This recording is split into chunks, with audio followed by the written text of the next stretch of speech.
Line of control पर पाकिस्तानी और भारतीय फौजों के दरमियान मजीद झड़पें। अलमाती में पाक भारत कशीदगी के साये में एशिया ताज ने आज सुबह नीलम वादी में शहरी आबादी पर फायरिंग की। गुज़िश्ता दिनों हैदराबाद में इंसदाद दहशतगर्दी की अदालत ने मुलज़मान के वकील की तरफ से दरख्वास्त पर फैसला दिया था कि कॉपी मुलज़मान के वकील को दे दी जाए। ये थी अब तक की अहम तरीन खबरें। अगले बुलेटिन में करेंगे। देखते रहिए जियो न्यूज़ नेटवर्क।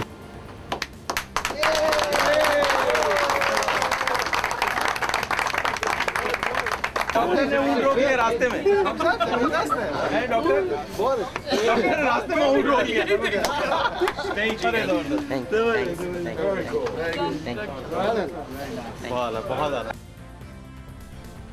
एक सफ़र जो गुज़िश्ता 22 सालों पर मुहित था, जिसका आगाज़ गैर मामूली था और इख्तिताम हैरान कुन। इस सफ़र में एक मुतवस्सत तबके से ताल्लुक़ रखने वाले शख्स ने जो मकबूलियत हासिल की, जो शोहरत हासिल की, वो शायद ही किसी को मिली हो। लेकिन साथ ही इस शख्स की ज़िंदगी जितनी मुतनाज़े रही, शायद ही किसी की ज़िंदगी इस हद तक तनाज़ात में घिरी रही हो।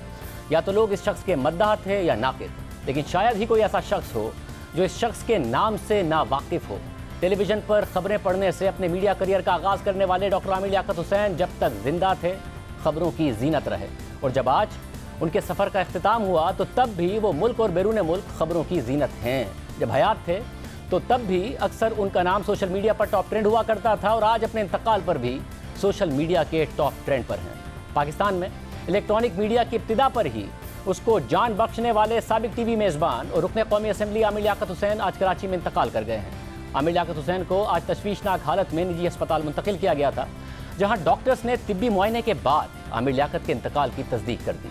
इब्तिदाई तफसीलात के मुताबिक आमिर लियाकत हुसैन के कमरे का दरवाज़ा बंद था, जिसे घर के मुलाजमीन आज काफ़ी देर तक खटखटाते रहे। मुलाजमीन के मुताबिक आमिर लियाकत की गुज़िश्ता रात तबीयत ख़राब हो गई थी, उन्हें अस्पताल जाने का कहा गया, लेकिन उन्होंने इनकार कर दिया। जबकि आज उन्हें अपने कमरे में बेहोश हालत में देखकर उनके घर खुदादाद कॉलोनी से एम्बुलेंस के जरिए अस्पताल उन्हें मुंतकिल किया गया था। आमिर लियाकत के ड्राइवर और दोस्त का देखिए मजीद क्या कहना। आप लोगों ने देखा उनकी तबीयत उस टाइम खराब थी क्या? नहीं, बिल्कुल सेट था। आप थे घर में और कौन कौन था साथ? मैं था, तीनों साथ गए थे। मुमताज था, मैं था और गुलाम अब्बास था। तीनों ने जाकर उठाया थे, वो नीचे पर फिर हम सब भाग आए बाहर से हम अंदर गए, सारे कटों को लिया जाए। फिर जावेद।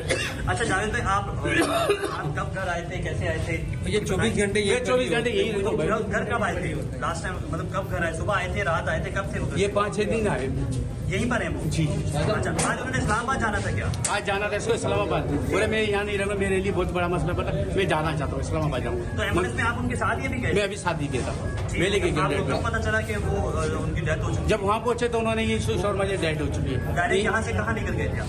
डायरेक्ट उसमें आगा में। अभी आगा में अभी इनके साथ मुलाकात कर रहे हैं? मेरे को 7-8 साल हो गए साहब। पहले भाई सोफे पे सोए हुए। अच्छा। तो फिर अंदर चले गए, तो हमें तो नहीं पता था। हम अंदर दरवाजा खुला हुआ था, तो मैं अब्बास भाई और जावेद हम तीनों थे। जब अंदर गए तो अंदर देखा तो डॉक्टर साहब सोफे पे पड़े हुए, तो टांगे नीचे, तो ऐसे मतलब जैसे वो सोफे पे आदमी लेट जाएगा। तो हमने हलाया, पानी मेरे पास बोतल की थी, मैं उसने पानी पी, मैंने पानी छिड़का ऊपर, सबको हलाया, क्योंकि मेरा उस टाइम खुद इतना तेज था ना हार्ट बीट, और फिर मैं किसी को चेक नहीं कर सकता। मैं बल्कि 1-2 बंदे फिर बाहर से काफ़ी लोग आ गए। अच्छा। तो हमने कहा यार इसे चेक तो करो। जब उन्होंने चेक किया तो हमें तो यही है महसूस हुआ कि परसों भी मैं इनके साथ था, कल भी मैं इनके साथ था। परसों तक तो तबीयत इनकी बस सही थी, लेकिन रोब और बहुत रहे थे, लेकिन जो है तबीयत थोड़ी ठीक नहीं थी, सांस में थोड़ी मुश्किल हो रही थी।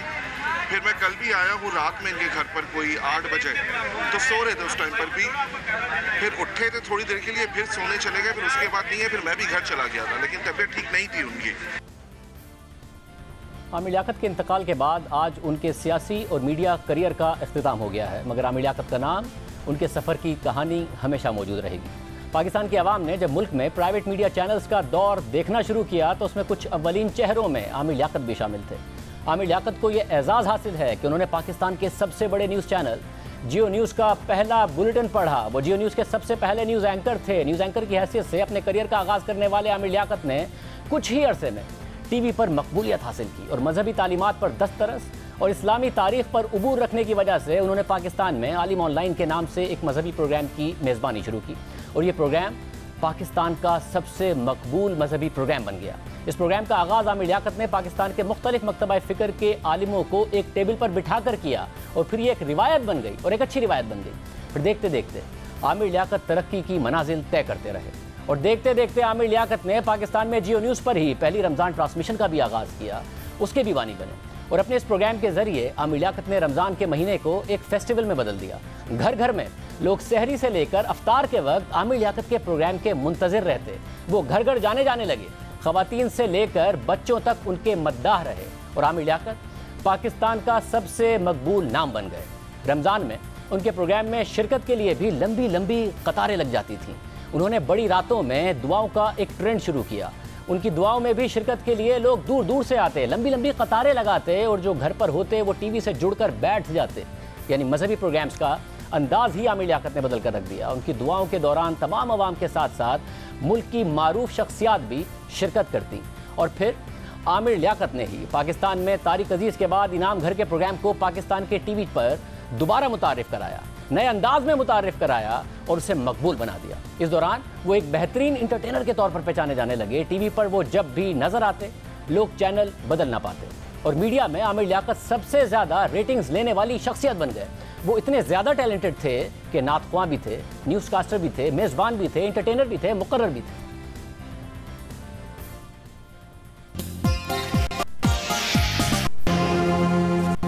अस्सलाम वालेकुम नाज़रीन, आलिम ऑनलाइन के साथ आपका मेज़बान डॉक्टर लियाकत हुसैन हाजिर है।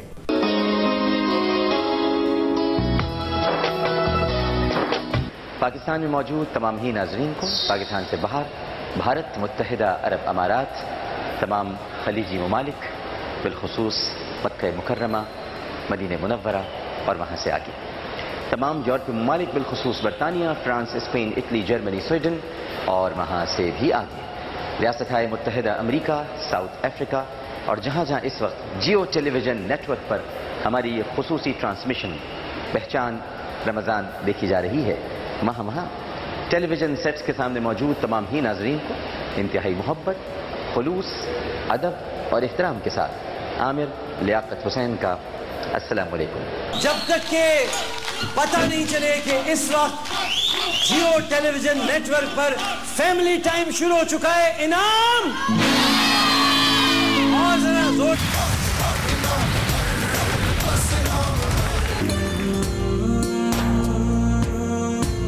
आमिर लियाकत इतने मकबूल थे कि मुतअद्दिद मेज़बान कभी उनके अंदाज की नकल करते तो कभी उनके प्रोग्राम्स की नकल करते।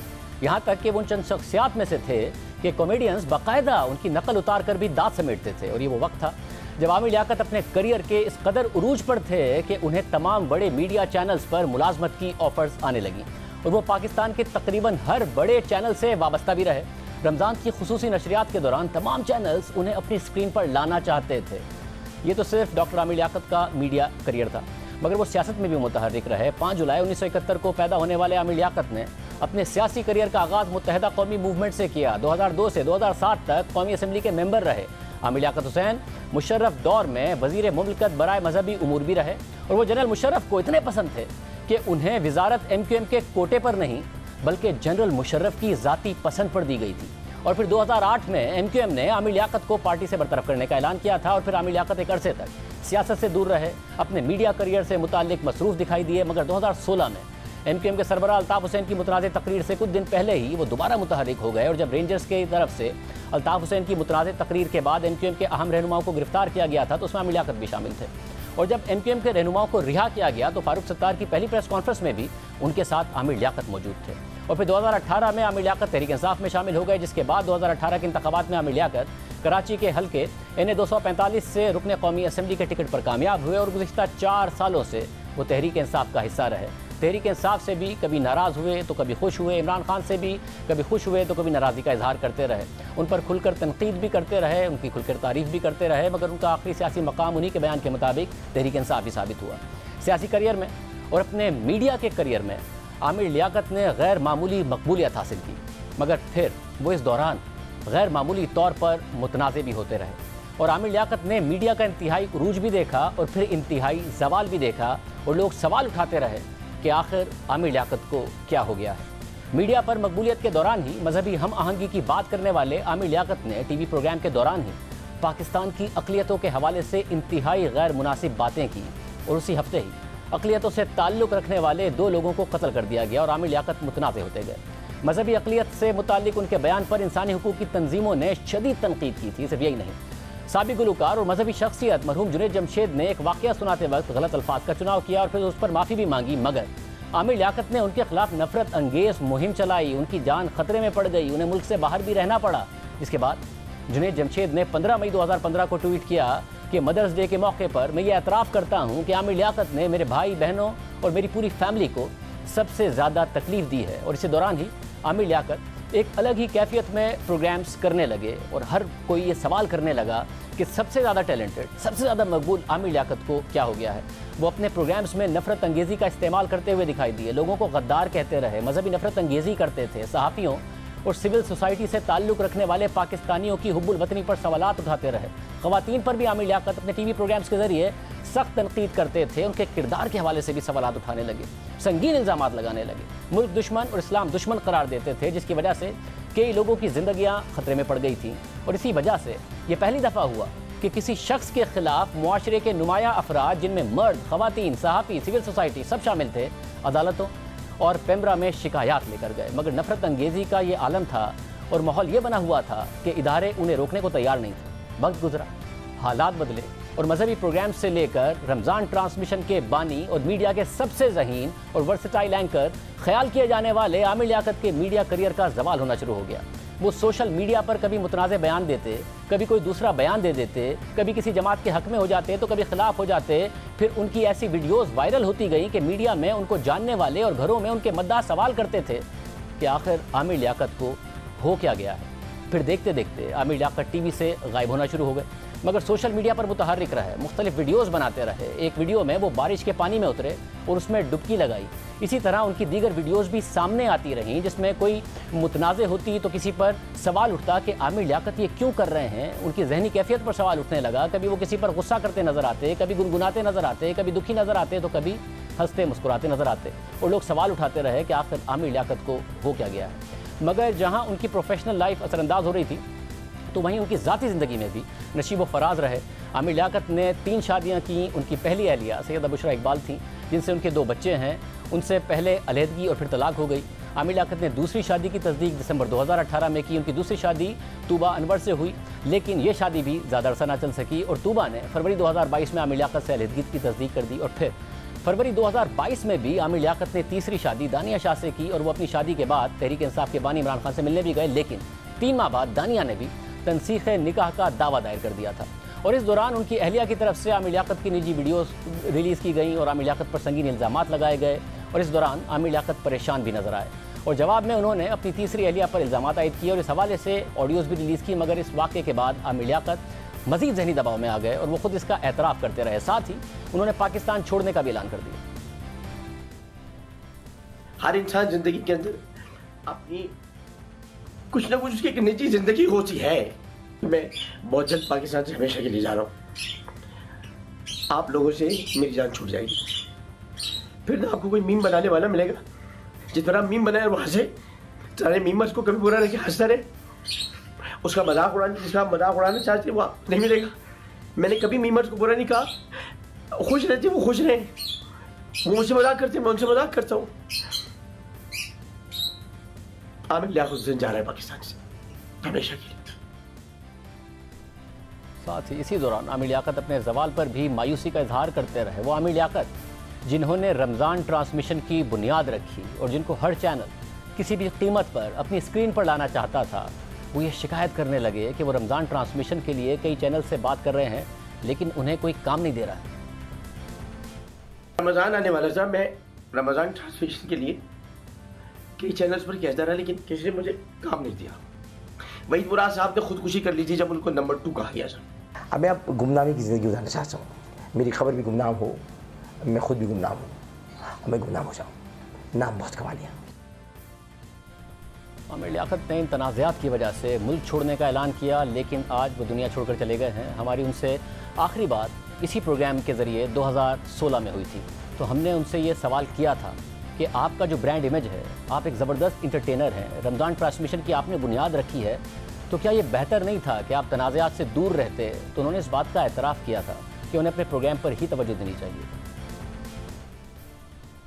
आपका जो ब्रांड इमेज है, अब मैं ज़रा बात कर रहा हूँ, एक ब्रांड इमेज होता है इंसान का कि भाई आप ज़बरदस्त इंटरटेनर हैं, आपने रमज़ान ट्रांसमिशंस की बुनियाद रखना, फिर गेम शोज़ की बुनियाद रखना, पूरे रमज़ान को आपने एक ज़बरदस्त तरीके से एक फेस्टिवल का मोड दिया और आपका क्रेडिट है ये। आपको एहसास हो रहा है कि एक नॉन कॉन्ट्रोवर्शियल पर्सनैलिटी होना ज़्यादा बेहतर होता है। सियासत, कॉन्ट्रोवर्सी, कभी इस्टेब्लिशमेंट की तारीफ़ें, कभी किसी सियासी जमात की तारीफ़ें, कभी कुछ, इससे दूर ही रहना चाहिए एक इंटरटेनर। मैं ये सोचता हूँ और समझता हूँ और मुझे अब यकीन है कि एक प्रोग्राम होस्ट की हैसियत से अपने प्रोग्राम के कंटेंट पर ही फोकस करना चाहिए, नहीं कहनी चाहिए बातें, मुनासिब ही नहीं है, दुरुस्त नहीं है, उससे कोई फ़ायदा नहीं होता, उससे नुकसान पहुँचता है, आपके कंटेंट को भी पहुँचता है, आपके ब्रांड को भी पहुँचता है। और फिर सियासत में आना, मुझे इस गंदगी में जाना ही नहीं चाहिए था, गलती हो गई मुझसे। मैं अच्छा सोच के गया था, मेरा इरादा और तरीक़ेकार गलत हो सकता है, मेरा इरादा या मेरी नीयत गलत है। देखा आखिर ऐसा हुआ क्या? उनके दो करीबी साथी या फिर ये कह लीजिए उन्हें करीब से जानने वाली दो शख्सियात से हम बात करेंगे। सबसे पहले कल भी उनसे मुलाकात करने वाले और उनके बहुत पुराने दोस्त हमारे साथ मौजूद हैं, फ़हाद खान। बहुत शुक्रिया फ़हाद, ज़ाहिर है आपके लिए बड़ा मुश्किल वक्त है, आप वैसे भी बहुत ज़्यादा मसरूफ़ हैं जब से ये वाक़या हुआ है। आप बताइएगा, आपकी मुलाकात भी हुई थी, एग्जैक्टली क्या हुआ? वो परेशान थे, किसी बात पर टेंशन में थे? गुज़िश्ता दिनों खबरें आ रही थी, उनके ट्विटर से भी अंदाज़ा हो रहा था, सोशल मीडिया से भी अंदाज़ा हो रहा था कि वो डिस्टर्ब्ड हैं। शाहज़ेब भाई, परसों आमिर भाई का फ़ोन आया था मुझे कोई रात में 9 बजे, और फिर मैं उनके घर आया हूँ तो वो ठीक थे, बल्कि हमने इनफैक्ट हम साथ बैठे और हमने खाना मंगवाया उनकी फेवरेट जगह से, हमने खाना खाया है, फिर हमने चाय पी है 3 बजे, फिर मैं चला गया। फिर कल सुबह उनका मुझे कॉल आया कि तुम आ जाओ, फिर मैं शाम में आया हूँ तो भी वो बिल्कुल ठीक थे। थोड़ी सी शिकायत थी घर के अंदर जनरेटर की, और क्योंकि कोई अपना ऐसे वेंटिलेशन का इंतज़ाम नहीं था तो थोड़ा वो था, हमें भी मुश्किल हो रही थी, लेकिन तब भी वो ठीक थे। रात में मैं निकला हूँ कोई यहाँ से 12 बजे, तब भी वो सो रहे थे और ठीक थे। उसके बाद सुबह जब अपने नौकर को कॉल किया तो उसने अब तक जो बताया है कि सुबह जब जनरेटर चलाया है तो वो बाहर बैठे हुए थे पंखा लगा के, फिर जब वो अंदर गया तो वो बेहोश की हालत में थे। तो कुछ समझ नहीं आया, डिप्रेशन में होंगे, पिछले दिनों में बिल्कुल थे, जो आपको पता ही जो चल रहा था सारे मामला, लेकिन बट नाउ इज ओके, वो भूल चुके थे। बल्कि हज पे जाने का प्लान था उनका और हज पे जा रहे थे वो, तो ऐसा कुछ भी नहीं था। अब वो अफवाहें हैं कि वो डिप्रेशन में थे, बट ऐसा कुछ भी है नहीं। वो मुसलसल कह रहे थे कि वो मुल्क छोड़कर जा रहे हैं, वो अब इस मुल्क में नहीं रहेंगे। शाहज़ेब भाई, मुल्क छोड़ने का बिल्कुल उनका प्लान था, लेकिन काफ़ी उनके फैंस थे जिन्होंने उनका मुल्क नहीं छोड़े। तो जो कल रात हमारी बात हुई तो उन्होंने मुझे आखिरी यही कहा कि मैं हज पे जा रहा हूँ और हज करके मैं वापस आऊँगा, फिर मैं फ़ैसला करूँगा कि मुझे क्या करना है। बल्कि वो काफ़ी फ्रेश थे और उनका तो दोबारा प्लान भी हो रहा था कि वापस मीडिया शायद ज्वाइन करेंगे वो। तो कोई भी ऐसी बात हुई नहीं, क्योंकि मेरे बहुत पुराने दोस्त हैं और मेरे उनसे बड़े अच्छे टर्म्स हैं।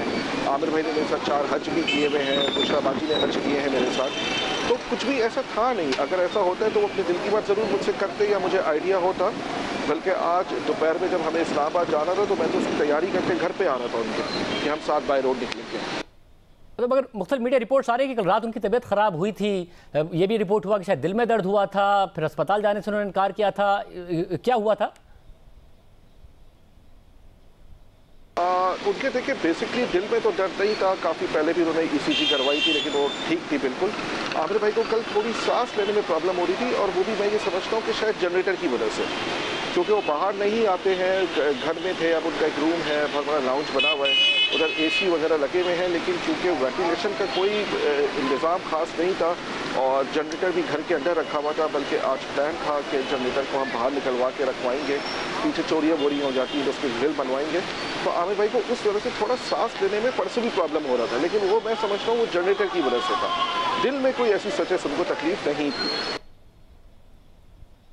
हमारे साथ सीनियर एंकर वसीम बदामी भी मौजूद हैं। वसीम, बहुत शुक्रिया। वसीम, ज़ाहिर है आपका एक राब्ता रहा, एक ताल्लुक था आमिर लियाकत हुसैन साहब से। गुज़िश्ता दिनों आपकी मेरी वैसे भी जब भी बात हुई तो हमने डिस्कस किया, जिस तरह सबके जहन में सवाल उठते थे कि आखिर क्या हो गया है, कि आपने उनसे डिस्कस किया है, क्यों इस किस्म की उनकी वीडियोज़ आती हैं, एग्जैक्टली उनके साथ क्या हो रहा है। ज़ाहिर बहुत बड़ा इंडस्ट्री का स्टार, फिर इतना बड़ा सवाल, आखिरी दिनों में भी आपकी बात हुई तो क्या एग्जैक्टली हो रहा था उनके साथ, क्या एग्जैक्टली था उनके जहन में? बिस्मिल्लाहिर्रहमानिर्रहीम। अब ये बड़ा मुश्किल है ज़्यादा पे, चूँकि अभी इस वक्त जो सारी कैफियत है, सारी सूरत हाल है, अब एक आम तज्जिया आमतौर पर ये बन रहा है ना, अंदाज़ा मुझे हो रहा है कि जनाब एक आदमी जब शोहरत की उस बुलंदी पर और उसके बाद, मेरा ख्याल है कि ये एक फैक्टर ज़रूर हो सकता है, लेकिन ये तो मतलब हर उरूज को ज़वाल है। और तो ये मामला मेरा ख्याल है कोई इतना बड़ा, यानी बहुत बड़ा मेजर कंट्रीब्यूटिंग फैक्टर मेरे ख्याल में नहीं था।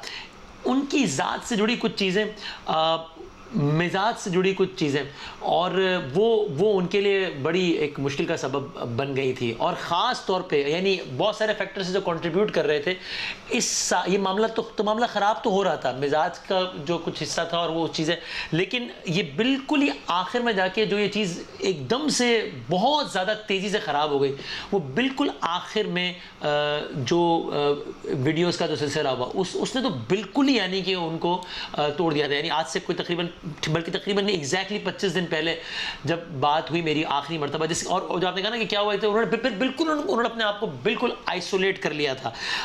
और वो एक ऐसी चीज़ थी कि जिसके शौक से फिर वो रिकवर नहीं कर पाए।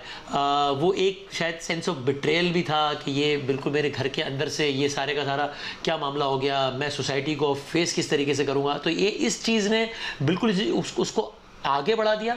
और बतौर मजमूई अगर आप बात करें तो ज़्यादा पे पर्सनैलिटी से जुड़ी कुछ ऐसी चीज़ें कि जिस पे अभी बात करना बहुत मुश्किल इसलिए भी कि ज़्यादा इस दुनिया में नहीं है, लेकिन अगर अपने समझने के लिए तो कि जिनको आप कभी कभी एट टाइम्स इग्नोर कर रहे होते हैं और वो ग्रो करती चले जाती हैं, यहाँ तक कि फिर आप एक ही सर्कल में होते हैं जहाँ कुछ ही लोग आपके अतराफ में होते हैं, आपको एक अलग दुनिया नज़र आ रही होती है, और यहाँ तक कि फिर आप बिल्कुल ही अपने आप को अकेला कर लेते हैं, डिस्कनेक्ट कर लेते हैं, और चीज़ें इतनी तेज़ी से आपकी ख़राब हो जाती हैं, आपको एक सेंस ऑफ रिजेक्शन अलग हो रहा होता है।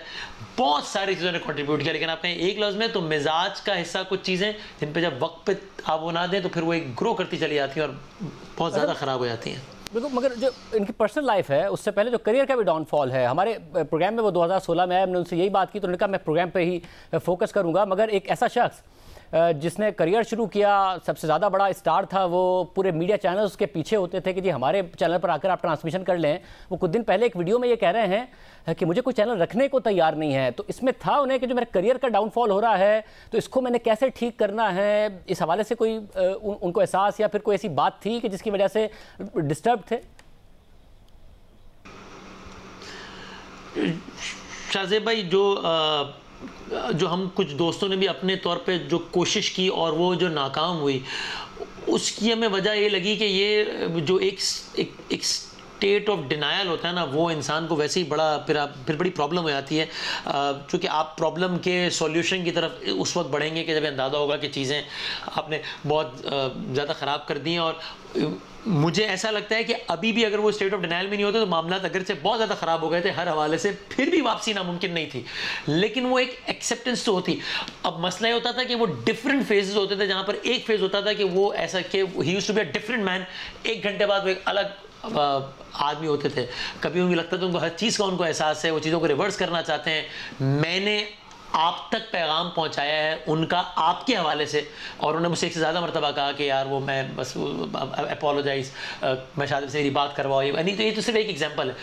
लेकिन फिर एक बिल्कुल एक दूसरा फेज़ आता था कि जिसमें एक विक्टिम वाली फीलिंग, अनफॉर्चुनेटली अगेन मिस्टर मैं कह रहा हूँ, अब ये कहना बहुत मुश्किल है सारी बातें, लेकिन कुछ चीज़ें जिस तरह हमेशा कहते हैं, जब आप तो खुद उसके भी एक अंदाज से विक्टिम, आप मालूम इस हवाले से मेरी क्या राय, फिर आप कुछ चीज़ों पे आप कभी कभी इतना आगे चले जाते हैं, जब आप आगे जा रहे होते हैं मुखालफतें मोल लेने में या लोगों को फतवे, तो उस वक्त जो है वो आपको आपके इर्द गिर्द के लोग से आपकी वाह कर रहे होते हैं, आप बहुत आगे चले जाते हैं। फिर उसके बाद जब वक्त के बाद कुछ वक्त गुजरने के बाद जब बैकलैश आता है, फिर आपको लगता है यार ये क्या हो रहा है।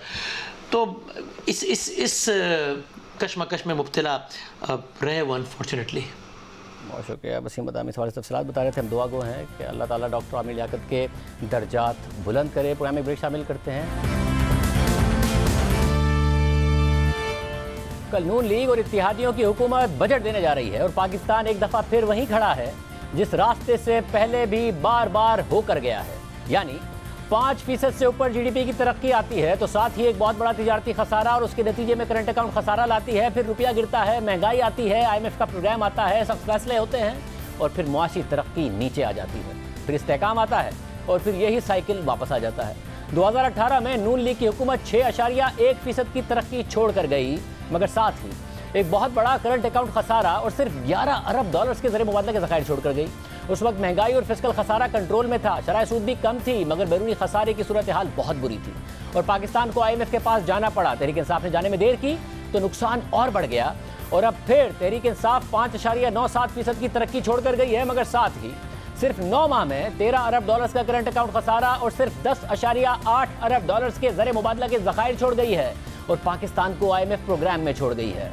2018 में सालाना सूद की अदायगियां 1500 अरब रुपए थी, वो अगले माली साल के बजट के लिए अब 4000 अरब रुपए हो जाएगी। तहरीक इंसाफ महंगाई को 13% और शरह सूद को 12.25% पर छोड़ के गई है, जो अब 14.25% पर पहुंच गई है और इसमें मजीद इजाफे की तवक्को है। फिस्कल खसारा भी रिकॉर्ड सतह पर है और माहिर मईशत डॉक्टर हफीज पाशा के मुताबिक पाकिस्तान का बजट खसारा इस साल 5,500 अरब रुपए होगा। उनके मुताबिक 2018 में पाकिस्तान को अदायगियों के लिए 20 अरब डॉलर दरकार थे, मगर अब 37 अरब डॉलर दरकार हैं, जो IMF के बगैर मुमकिन नहीं है। मगर मिफ्ता इस्माइल बार बार यकीन दहानी तो करा रहे हैं, मगर अभी तक IMF प्रोग्राम की बहाली के आसार नजर नहीं आ रहे हैं। पहले हुकूमत ने 45 दिन जाया कर दिए, फिर पेट्रोल और डीजल की कीमतों में इजाफा कर दिया, मगर जियो न्यूज़ के ज़राए के मुताबिक आज भी IMF से वर्चुअल मुज़ाकरात हुए, मगर आज भी बजट अहदाफ पर डेडलॉक बरकरार रहा और IMF ने चीनी पावर प्लांट्स को की गई अदायगियों की भी तफसीलात मांग ली हैं। जबकि आज शहबाज राना की खबर के मुताबिक IMF ने मुतालबा कर दिया है कि पाकिस्तान CPEC के तहत चीन के पावर प्लांट्स के साथ भी उसी तरह मुज़ाकरात करे जैसे गुज़िश्ता हुकूमत ने 1994 और 2002 की पॉलिसी के तहत लगाए गए पावर प्लांट से किए और सबके साथ मुसावी सलूक करे।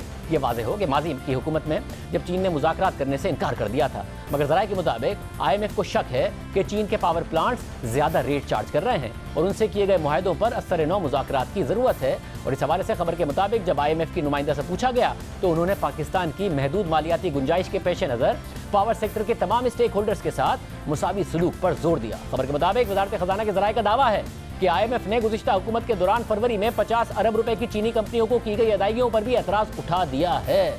यानी IMF प्रोग्राम की बहाली के लिए हुकूमत ने पेट्रोल और डीजल की कीमतों में इजाफे की शर्त तो पूरी कर दी है, मगर अब भी प्रोग्राम की बहाली के लिए मजीद शराइत पूरी करनी है और वाज़ेह नजर आ रहा है कि नून लीग अगले साल के लिए जो टारगेट रख रही है वो पूरे नहीं हो पाएंगे। जियो न्यूज़ के मुताबिक अगले माली साल के लिए बजट में 5% तरक्की की शरह रखी गई है, मगर ये कैसे मुमकिन होगा? शरह सूद 14.25% है, महंगाई 23% पर जाने का खदशा है, जिससे शरह सूद मजीद बढ़ने का खदशा है। IMF सख्त मॉनेटरी पॉलिसी के साथ साथ सख्त फिस्कल पॉलिसी चाहता है, यानी हुकूमत खुल के खर्चे नहीं कर पाएगी। प्राइवेट सेक्टर को महंगी शरह सूद पर कर्जे मिलेंगे तो 5% की तरक्की कहां से आएगी? साबिक वजीर खजाना डॉक्टर हफीज पाशा के मुताबिक भी 3% तरक्की हो पाएगी। अगले माली साल के लिए हुकूमत 9,500 अरब रुपए का बजट देगी, जिसमें से तकरीबन 4,000 अरब रुपए सूद की अदायगी में चले जाएंगे। हुकूमत तकरीबन 4,500 अरब रुपए कर्ज लेने पर मजबूर होगी, जो महंगी शरह सूद पर मिलेगा, बोझ और बढ़ेगा। हुकूमत का 800 अरब रुपए तरक्याती बजट का दावा है, मगर पैसे कहां से आएंगे?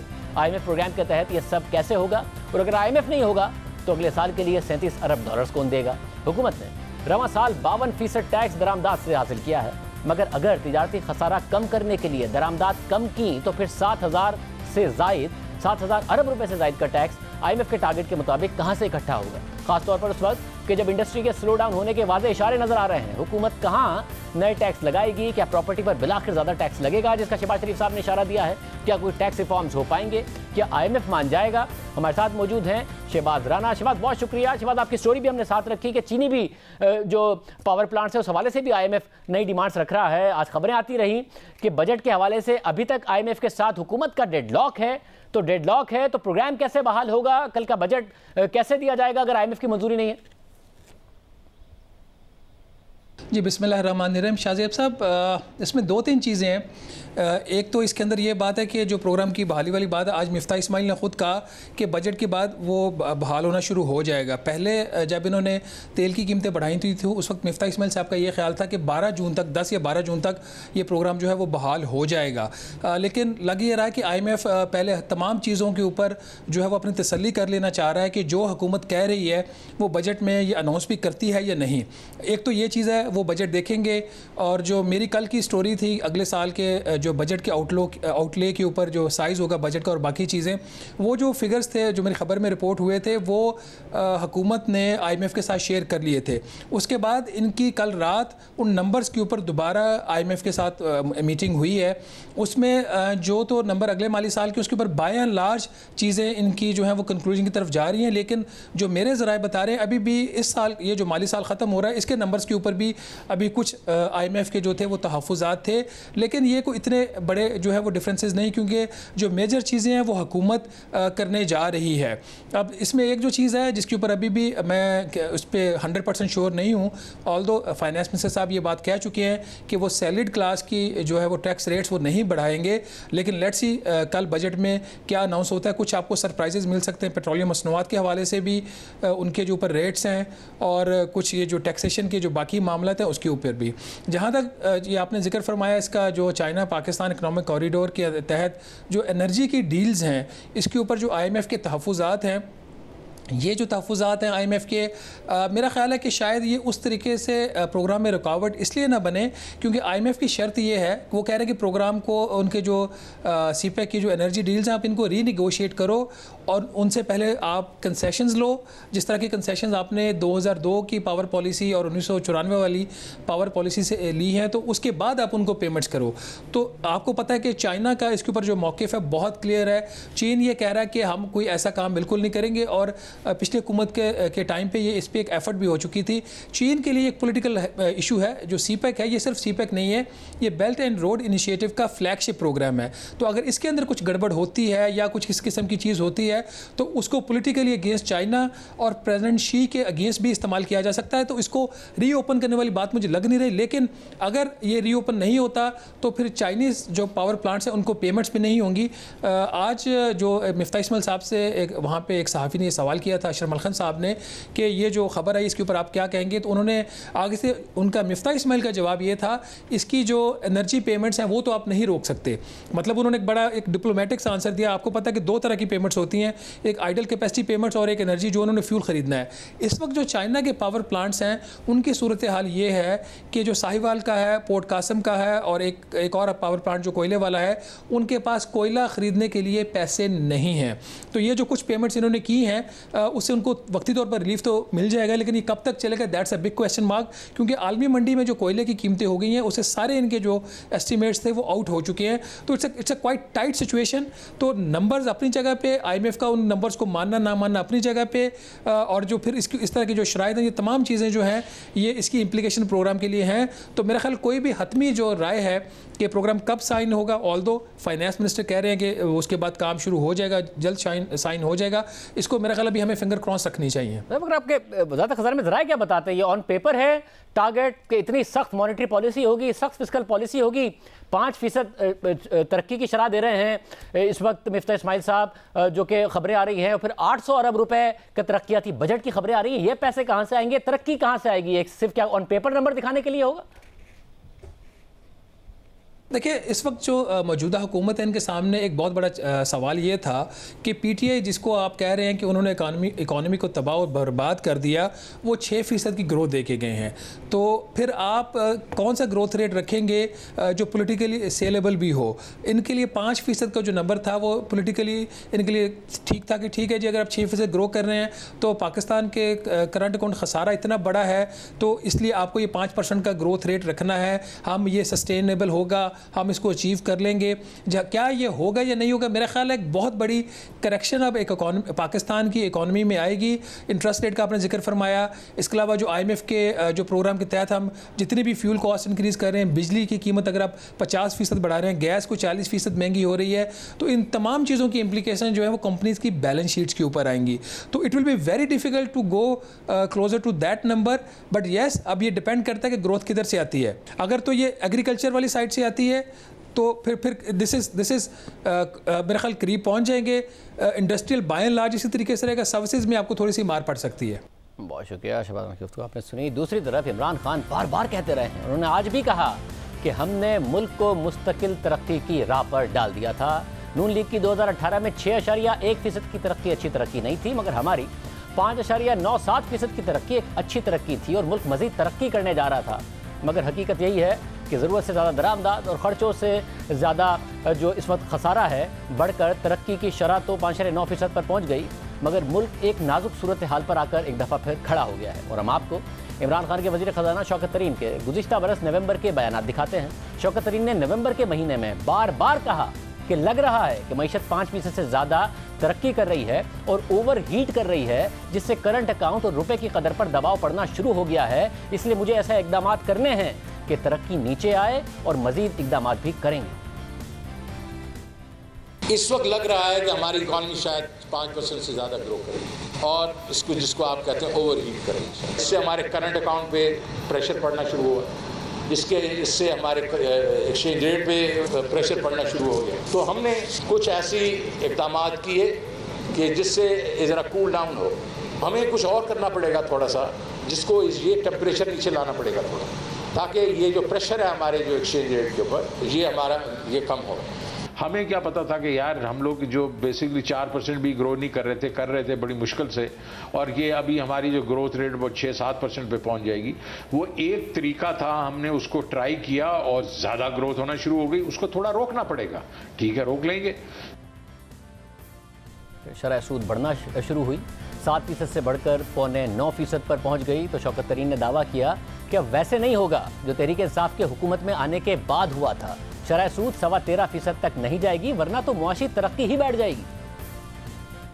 अब दोबारा ऊपर को गए, 8.75 पे चल गए एंड इंडिकेशन है स्टेट बैंक से कि वो अभी और ऊपर जाएंगे। लोगों ने, इकोनॉमिस्ट ने भी कहा, मेरे से बात है, उसने कहा देखें शौकत, जब आपको एक किस्म से आपका करंट अकाउंट डेफिसिट वगैरह के ऊपर प्रेशर आ रहा है, तो लोग जो हैं वो साइकोलॉजिकली कन्वर्ट कर रहे हैं चीज़ों को इनटू डॉलर्स, क्योंकि स्लिपेज हो रही है फॉरेन एक्सचेंज में। तो उसको रोकने के लिए आपको थोड़ा सा अगर डिस्काउंट रेट बढ़ा दें तो उससे थोड़ा रोक सकता है। सो ये वो वक्त तो नहीं आएगा इंशाल्लाह कि वो 13.25, मतलब उस वक्त कोर इन्फ्लेशन जो थी आपकी वो 8% थी और इन्होंने 13.25 कर दिया था, तो वो अब इंशाल्लाह नहीं। मगर फिर स्टेट बैंक ने शरह सूद बढ़ाकर इमरान खान के वज़ीर आज़म होते हुए ही 12.25% कर दी और आज 14.25% है। तो मुआशी तरक्की कैसे न बैठती।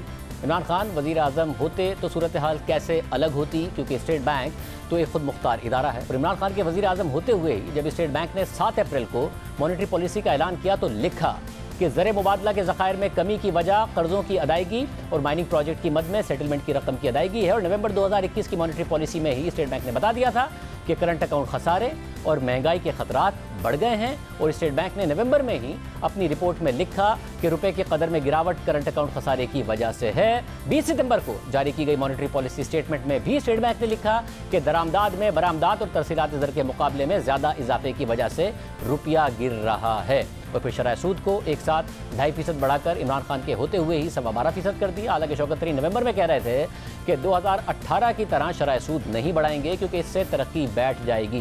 जैसे 2018 में नून लीग हुकूमत के 6.1% से गिरकर तहरीक इंसाफ के पहले साल में तरक्की सिर्फ 1.9% रह गई थी। फिर जाने से पहले इमरान खान ने IMF मुआहदे की खिलाफ वर्जी करते हुए पेट्रोल, डीजल और बिजली की कीमतें कम कर दी। और तहरीक इंसाफ का दावा है कि IMF को तो पेट्रोल, डीजल और बिजली की सब्सिडी पर कोई एतराज़ नहीं था, मगर 22 नवंबर 2021 को शौकत तरीन ने ही बताया था कि IMF नहीं चाहता कि अक्रॉस द बोर्ड सबको सब्सिडी दें, बल्कि वो चाहता है कि टारगेटेड गरीब आदमी को सब्सिडी दें। फिर उन्होंने ये भी बताया कि प्रोग्राम की बहाली के लिए पहले क्या क्या इकदाम IMF की शराइत के तहत करने होंगे, जिसमें पेट्रोल पर टैक्स की मद में यानी पेट्रोलियम लेवी को 1 लीटर पर 30 रुपए तक लेकर जाना है और पेट्रोल और डीजल पर इस माली साल में 356 अरब रुपए टैक्स भी जमा करना था। ये नहीं चाह रहे कि आप अक्रॉस द बोर्ड सारी सब्सिडीज देते रहें, आप टारगेटेड सब्सिडी वगैरह दें। प्रायर एक्शन के बीच में ये जो आपका GST रिफॉर्म्स हैं वो होगा, जो सप्लीमेंट्री फाइनेंस बिल की सूरत में PDL का होगा, जिसमें 4 रुपये हर महीने हमने बढ़ाना है ताकि वो 30 रुपये तक जाए। स्टेट बैंक की तरमीम के पार्लियामेंट से मंजूरी ज़रूरी है। पेट्रोलियम लेवी हमने 10 बिलियन हमने कह दी थी, वो तो हम कर नहीं सकेंगे।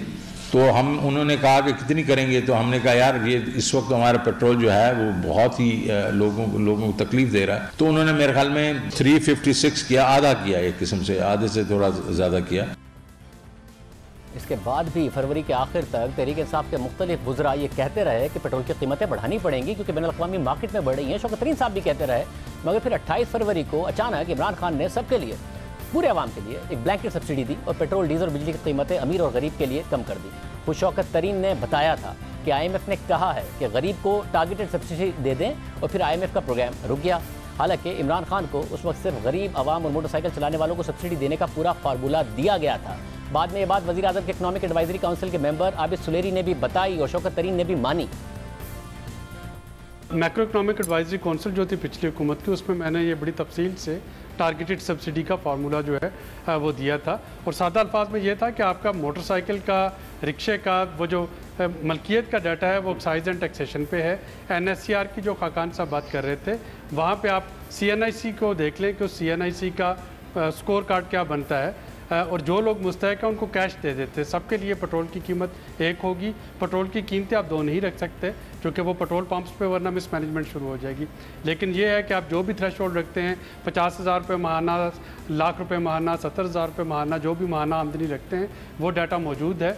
एक्साइज एंड टैक्सेशन और दूसरे डाटा को मिला के उनको डायरेक्ट आप महीने का 2,000-3,000 रुपया देते जाते हैं कि जी ये जो आपको एक्स्ट्रा कास्ट पड़ रही है पेट्रोल की, जैसे BISP और तो ये आपको जाता जाएगा। तो ये बड़ा ईजी है, इसको किया जा सकता है। ये इशरत वगैरह, हमने इकोनॉमिस्ट की पूरी टीम थी, हमने ये कहा कि कोई ना कोई हमें रिलीफ देना चाहिए। तो अब क्वेश्चन मार्क ये था कि ये रिलीफ जो है जनरल दी जाए या स्पेसिफिकली चंद कुछ सेगमेंट को दी जाए। और जिस तरह मोटरसाइकिल्स हैं वगैरह वगैरह, इन लोगों को मोटरसाइकिल्स वगैरह को दिया जाए। Should it be a blanket, should be targeted. तो उसके बीच में ठीक है, कंसेंसस ये हुआ कि नहीं ब्लैंकेट करें और करें सिर्फ 3 महीने के लिए। फिर कल शेख रशीद ने माना कि बारूदी सुरंगें बिछाई क्योंकि इमरान खान को पता था कि हुकूमत जाने वाली है।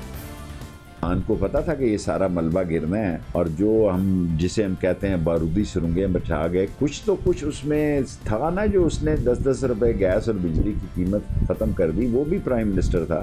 मुझे IB ने 4 महीने पहले बता दिया था कि आप जा रहे हैं। जो मैंने इमरान खान, उसने कहा मुझे पहले का पता है। दीजिए। अल्लाह हाफ़िज़।